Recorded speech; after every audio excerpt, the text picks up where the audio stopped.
Assalamu alaikum. I am Abdul Ghaffar and I am here to teach you about physics.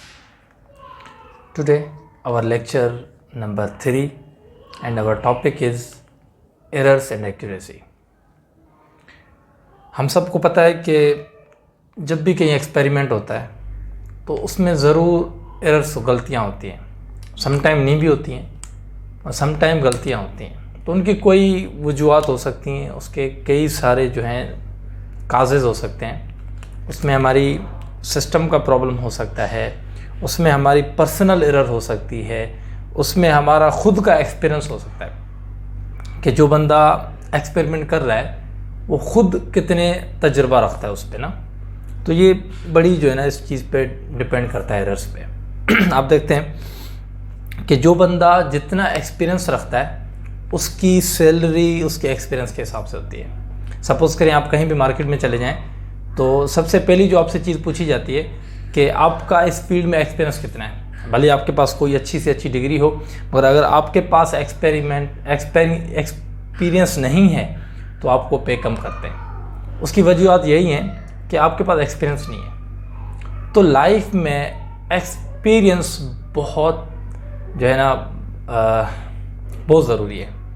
जैसा कि यहाँ पे errors and accuracy, अब उसकी 3 टाइप्स हैं।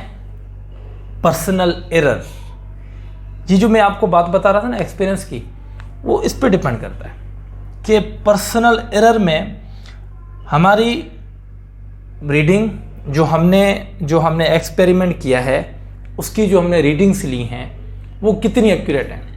वही बात आ जाएगी, अगर आपका एक्सपीरियंस अच्छा है, आपके पास इंस्ट्रूमेंट अच्छे हैं तो आपने रीडिंग सही ली होगी।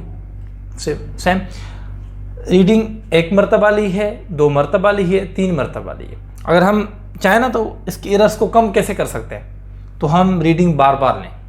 और ये रीडिंग सिर्फ वो लेने की एक्सपेरिमेंट की रीडिंग नहीं है, ये रीडिंग हमारे पढ़ने के हिसाब से भी है। आपने कई मरतबा देखा होगा जो नावल निगार होते हैं, नावल लिखते हैं, तो वो अपनी सोच के हिसाब से लिखते हैं। समटाइम हमें उनकी वो बात समझ में नहीं आती है।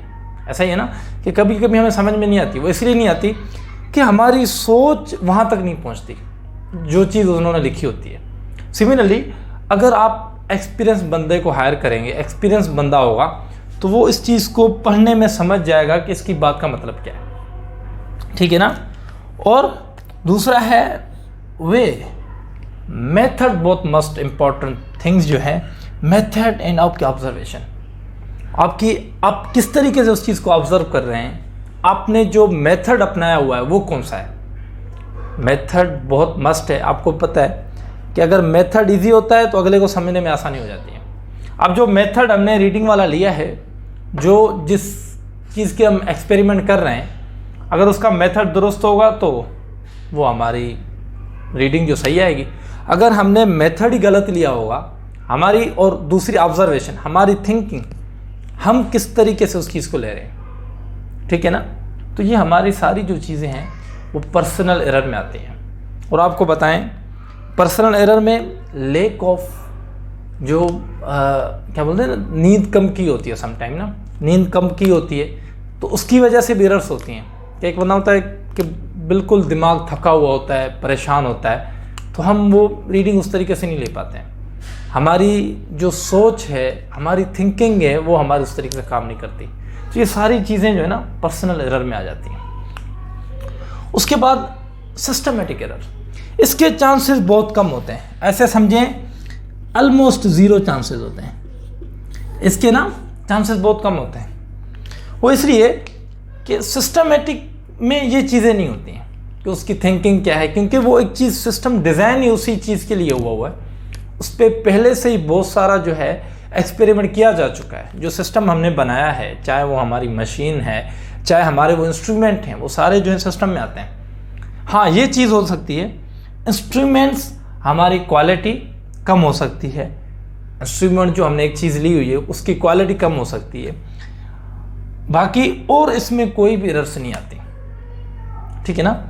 सिस्टमेटिक एरर में बहुत कम चांसेस होते हैं एरर्स के। बस ये हो कि हमारी जो क्वालिटी है वो अच्छी होनी चाहिए। जैसे मैं आपको बताऊं ISO, कि हम ज़्यादातर हम फॉलो करते हैं ISO स्टैंडर्ड को, इंटरनेशनल स्टैंडर्ड ऑर्गेनाइजेशन। इसके स्टैंडर्ड की होगी तो उसमें जो एरर के चांसेस बहुत कम होते हैं। और जो लोकल होती हैं हमारी, जो खुद की डिज़ाइन की होती हैं, क्योंकि वो जो डिज़ाइनर होता है वो खुद एक आम सा बंदा होता है, उसके पास खुद इतने एक्सपेरिमेंट नहीं हुए होते, तो उसमें गलतियाँ हो सकती है, ठीक है ना। Third one is random error. ये एरर इत्तफाकी गलती बोलते हैं, ठीक है ना, इत्तफाकी गलती। या आप ऐसा करते हैं कि समटाइम आप एक्सपेरिमेंट कर रहे हैं, हमारी वोल्टेज ड्रॉप हो रही हैं, ठीक है ना, वोल्टेज कम हो रही है, ज़्यादा हो रही है, उसकी वजह से जो होती हैं वो हमारी रैंडम इत्तफाकी आती है। दूसरी टेम्परेचर, समटाइम कुछ ऐसे एक्सपेरिमेंट होते हैं जहाँ पे आउटसाइड जो है ना टेम्परेचर बड़ा इम्पैक्ट करता है, तो इत्तफाकी जो हमारी गलतियाँ हैं वो कोई सी भी हो सकती है। उसमें टेम्परेचर का इशू हो सकता है, उसमें नमी का इशू हो सकता है, वो जो बिल्डिंग डिज़ाइन है उसका इशू हो सकता है, समटाइम एयर प्रेशर इन्वॉल्व हो जाता है, आउटसाइड जो एयर प्रेशर होता है वो विंड समटाइम इन्वॉल्व हो जाती है, समटाइम आपकी जैसे रेनिंग होती है वो इन्वॉल्व, ये सारी चीज़ें रैंडम में आती हैं। मगर ये चीज़ें इत्तफाकी हैं, ये जो है इसको हम मिनिमाइज़ कर सकते हैं इन दोनों को। मगर ये वाली जो एरर है ये बहुत मेन है, वो इसलिए कि जो एरर लेने वाला, जो एक्सपेरिमेंट करने वाला हो वो एक्सपीरियंस्ड हो और वो फ्रेश हो, ये सारी चीज़ें देखी जाती हैं। उसी के तरीके से हम इन चीज़ों को ओवरकम कर सकते हैं।